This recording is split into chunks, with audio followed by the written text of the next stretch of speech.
Hi everybody, this is Keto in the Country. I'm Chris. I'm Kristen, and this is your go-to channel for a smart, healthy, whole food approach to keto. So what do we have today? Today we are making pork chops. Not just pork chops. These are delicious pork chops. These are juicy. We're going to tell you exactly how we do it to keep them moist, tender, and not end up with shoe leather. A curly piece of shoe leather.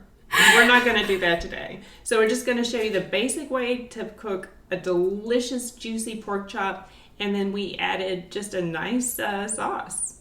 So don't go away.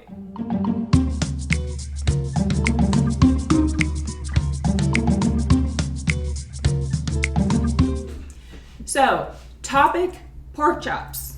We would like to thank you at Lisa Mullen for requesting this spectacular star ingredient. Yeah, she said you guys need to do a recipe on pork chops. She just found some on sale at Publix, so here you are, Lisa. Yes, we really decided that we want to show you how to make a pork chop the right way, if there is a right way. Because how many of you have thrown pork chops in the pan, it curls up, and it tastes like shoe leather? Yes, Christy said earlier, it takes on a life of its own.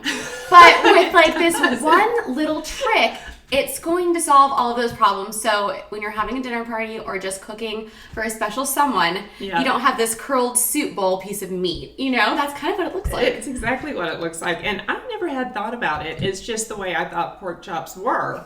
But apparently they're not supposed to be like that. Right. I wondered if they did something different when you go to restaurants, because you definitely never see this curled pork chop on your plate when you eat out. But today we also thought, instead of using a full onion when we make our gravy. Yes, because everybody loves pork chops with onion gravy, but because of the carbs in onions, we were thinking, okay, what else can we caramelize to take the place of the onions? So we came up with cabbage. We added a little bit of onion, like a quarter of an onion, and then we sliced cabbage very thinly and caramelized it all. It's a great way to get the flavor of the onion, but the cabbage also gives you the texture of the onion without the carbs. Exactly. So yes. It's brilliant.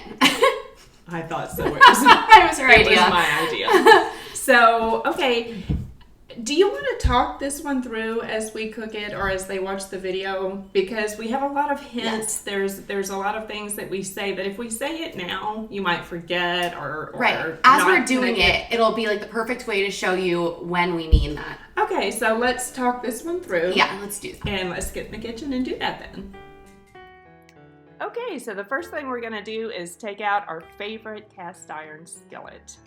Now, we want to let this heat up for a while, so while that's being done, the first step to having a nice, juicy pork chop is to cut the fat just like this every 2 inches or so around the pork chop. That way, the fat does not draw the meat into a little round bowl. Which is why it curls up. Who knew? And actually, that was step 2. Step 1 is to get a nice bone-in pork chop, just like what you see there. It's beautiful and thick. And now we're going to add 2 tablespoons of butter or avocado oil. We're going to use both. And you just want to let this heat up in the skillet. It's really important with a cast iron skillet that you let it get hot enough so that by the time you put the meat in, it's going to give it a really beautiful sear. Mm-hmm. And we coat it with salt and pepper. Just make a nice thick coat.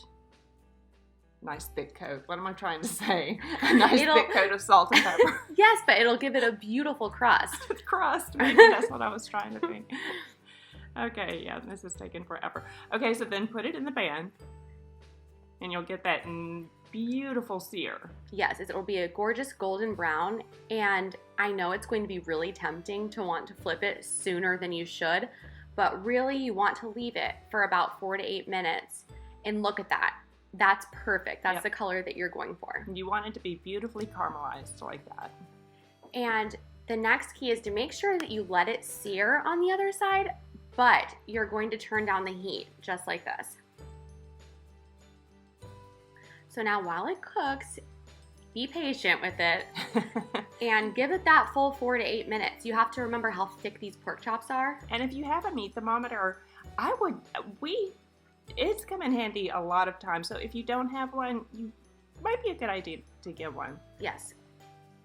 And now we're gonna sear the sides. It only takes about a second, but again, it gives it that crust that we love. And secret number 3. Oh, we had a casualty. Man down. Yes.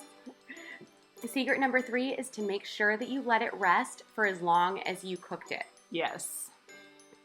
So while it's resting, we put it in a pan. We're going to make the onion gravy, except as we all know, onions have a lot of carbs. Yes. So we are only using a little bit of onion, of course, garlic, our favorite ingredient. And we're going to let that caramelize. That took about 10 to 15 minutes, I think. Yes. It's tempting to sometimes rush the process, but don't. And then we're going to add the cabbage, which is really going to give you the same texture as the onion without the carbs, like we said. The cabbage took on the taste of the onion. This tasted like an onion gravy. It was delicious. Yes. So now we're going to let the cabbage caramelize.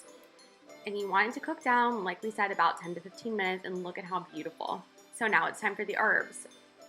It was a half a teaspoon of thyme for sure, and I think we added sage. I don't like sage, but it worked in this, but I think next time maybe I'll just stick with the thyme. You could add rosemary. Absolutely, whatever you like herb-wise. And then this quarter teaspoon of xanthan gum is going to give it the perfect thickness without being gummy. Yeah, don't add any more than that because it will thicken up and it won't have that slimy taste that xanthan gum. Exactly. And about a quarter cup of heavy cream is all that you'll need. It's perfectly thick. It's not too runny. I mean, the portions here are spot on. And we also added the bone broth. I think we were talking and missed that, but we did put it in the video. So that's it. Let that bubble up, thicken up, and you'll have your beautiful gravy. And so our pork chop has rested. You can see the juice has just leaked out of it. The smell is so delicious, and it's just absolutely perfect. Yes. I think this chop was about 1.5 inches. And it was juicy and incredible. So there's your final product. So if you do it, let us know. And that's how you make a perfect pork chop. I am especially excited for today's taste test because usually by the time that we finish our videos, I can't eat because my intermittent fasting window is already over. And so today I don't have a window and I'm going to enjoy our first real taste. We might be fighting over this pork chop. Yeah, if we don't come back, it's because we're still eating. Now, starving. I've never made the sauce with cabbage before. You know, that was just our idea to cut down on the carbs because every little bit counts. So really sincerely, first taste test. I've had pork chops with gravy. I don't normally cook them this thick. This was a beautiful, juicy, gorgeous pork chop. Yes, this one pork chop would definitely be enough for the two of us, so you can split one probably. Absolutely. I mean, you saw the size of them in the thumbnail. And we also made sure to caramelize the cabbage and the onion before we added in the herbs, and we used, again, thyme and rosemary. Is it out of this world? I don't know if we're just this good. Or this hungry. Or this hungry. Oh my gosh. You guys, this is so important. Having good food on keto is so important. Yes. If you want to make it a lifestyle, that was just a fly. If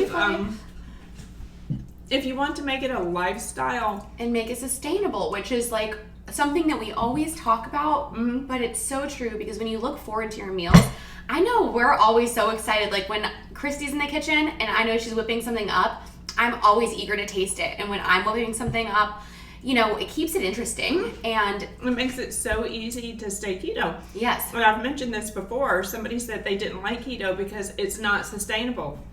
That's insane. Keto is as sustainable as anything, as just living. You just have to be prepared. Yes. And make great food like this. And it was easy. It took us, how long? It probably in total, because we cook about 4 to 7 minutes on each side, it probably took 30 minutes. And we have a delicious meal. I mean, it's unbelievable. If you're in a hurry, this is a great meal. If you're not in a hurry, it's a great meal. The kitchen smells fabulous. And yes, the thyme and the rosemary. Yes. And it's really fun just to have something that you're excited to eat. And to me, you can eat with your eyes, your nose, and your mouth. Which we do all of the above all the time. Yes. So if you like the look of this recipe, if you like our recipes, be sure to please subscribe, hit that bell so you'll get a recipe every time we come out with one. Yes. Share it with your friends. Share it on Facebook. And let's get healthy and let's get this stuff out. Yes. And as always, thank you so much to our subscribers. You guys support us, you guys encourage us, and inspire us. So thank you again, and we can't. And just like if you have any requests, just like this, if you have a vegetable you don't know what to do with, let us know. Yes. We'll help. We are here to help you stay healthy. Thank you so much for joining us today. We can't wait to see you next time. Bye. Bye. Wow. And that's freaking awesome. Yes, it's freaking just delicious. Oh. What's so crazy is okay, the xanthan gum definitely thickened the sauce just enough, but not to where it was like this gross, gooey mess. It's perfect. Yeah. Let's split it, and then Jordan can have that one when he comes in. How's that? Yeah, I guess we'll need a knife so we're not going caveman style, put the bone in your mouth. Makes me never want to buy one of those thin pork chops again. I know. Uh-oh. Oh.